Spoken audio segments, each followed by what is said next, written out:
Bollywood heroines బలుపు తగ్గటం లేదా? హిట్ కావాలంటే తెలుగు దర్శకులు కావాలి కానీ మీ మాట నెగ్గాల. మీరేం చెప్పినా డైరెక్టర్ కొట్టాలా? గుంతెమ్మ కోరికలు తీర్చుకుంటే వెళ్ళిపోతామని బెదిరిస్తారా? టాలీవుడ్ పై డర్టీ పిఆర్ గేమ్స్ దశాబ్దాలుగా సాగుతున్నాయా? అప్పట్లో శ్రీదేవి నుంచి ఇప్పటి దీపిక వరకు ఇదే జరిగిందా?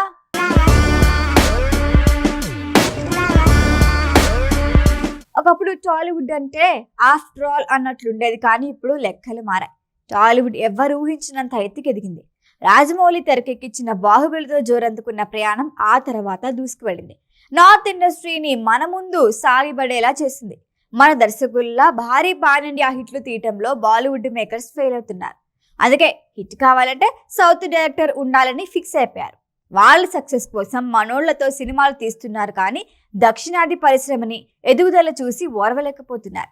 ఎప్పటికప్పుడు విషం చల్లుతూనే ఉన్నారు. మన దర్శకులని అప్రోచ్ అయితే అక్కడి అగ్ర హీరోయిన్లు గొంతెమ్మ కోరికలు కోరుతున్నారు. లేటెస్ట్ గా స్పిరిట్ ఇష్యూ తర్వాత ఇదే డిస్కషన్ జరుగుతోంది. టాలీవుడ్ డైరెక్టర్స్ పై డర్టీ పిఆర్ గేమ్స్ కి సందీప్ ఒక్కడే కాదు, రాజమౌళి, క్రిష్ సహా ఎందరో దర్శకులు ఫేస్ చేశారు. మగధీర ఈగ భారీగా సక్సెస్ కావడంతో నార్త్ ఇండస్ట్రీలోనూ రాజమౌళికి పేరొచ్చింది. దాంతో బాహుబలిని పాన్ ఇండియా మూవీగా తీయాలని ప్లాన్ చేశాడు రాజమౌళి. ఎందుకంటే అప్పటికి ప్రభాస్ అంటే నార్త్ లో అంతగా ఎవరికీ తెలియదు. రానాకి బాలీవుడ్ లో మంచి గుర్తింపు ఉంది. అనుష్క కూడా పెద్దగా తెలియదు. అందుకే బాలీవుడ్ ప్రేక్షకుల్ని ఆకట్టుకోవాలంటే పవర్ఫుల్ శివగామి రోల్ కి శ్రీదేవిని తీసుకోవాలని ఫిక్స్ అయ్యాడు జక్కన్న. భారీగా రెమ్యునరేషన్ అడిగినంత వరకు ఓకే, కానీ తన స్టాఫ్ ఖర్చులు, హోటల్ రూమ్ సహా శ్రీదేవి కోరికల చిట్టా చూసి భయపడి ఇక వద్దనుకున్నాడు. అలా శివగామిగా నటించిన రమ్యకృష్ణ తన కెరియర్ లో నిలిచిపోయింది. సేమ్ టైం తమిళంలో విజయ్ పులిలో శ్రీదేవి ఇంచుమించు ఇలాంటి క్యారెక్టర్ చేసింది, కానీ ఫెయిల్ అయింది. దాంతో అమ్మయ్య, శ్రీదేవి నటించకపోవటమే మంచిది అన్నారు తెలుగు ప్రేక్షకులు. ఈ కామెంట్లపై స్పందించిన బోని కపూర్ రాజమౌళిని టార్గెట్ చేశారు. అప్పుడు కూడా జక్కన హుందాగా స్పందించారు. ఆమె నో చెప్పటం వల్ల మాకు మంచి జరిగిందన్నారంతే.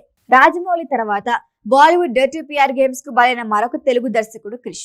మణికర్ణిక సినిమా మొత్తం తెరకెక్కించింది క్రిష్ అయితే చివరిలో క్రిష్ పనితీరుపై కంగనా అసంతృప్తి వ్యక్తం చేస్తూ సినిమాని లాగేసుకుని దర్శకత్వం క్రెడిట్ తీసేసుకుంది. బాలీవుడ్ మీడియా కూడా కంగనాకే సపోర్ట్ ఇచ్చింది. హనుమంతు సక్సెస్ అందుకున్న ప్రశాంత్ వర్మ దర్శకత్వంలో నటించేందుకు చాలా మంది హీరోలు ఆసక్తి చూపించారు. రణ్వీర్ సింగ్ హీరోగా బ్రహ్మాస్త్ర ప్రారంభించాడు ప్రశాంత్ వర్మ. ఓ రోజు షూటింగ్ కూడా జరిగి ఆ తర్వాత ఆగిపోయింది. అప్పుడు కూడా ప్రశాంత్ వర్మను బ్యాట్ చేసింది బాలీవుడ్ మీడియా. ఇప్పుడు స్పిరిట్ విషయంలోనూ దీపిక అలానే చేసిందంటున్నారంతా. సినిమాకు సైన్ చేసినప్పటికీ ఆ తర్వాత లెక్కలు మార్చేసిందని, ఆమె గొంతెమ్మ కోరికలు తీర్చలేక సందీప్ సైలెంట్ అయ్యాడని టాక్ వచ్చింది. స్పిరిట్ నుంచి దీపిక తప్పుకోవడంతో ఆ ప్లేస్ ని తృప్తి ద్రిమ్రితో రీప్లేస్ చేశాడు సందీప్. ఈ వీడియో కనుక మీకు నచ్చినట్టయితే లైక్ చేయండి, షేర్ చేయండి, సబ్స్క్రైబ్ చేయండి. అలాగే పక్కనే ఉన్న బెల్ ఐకాన్ని క్లిక్ చేయండి.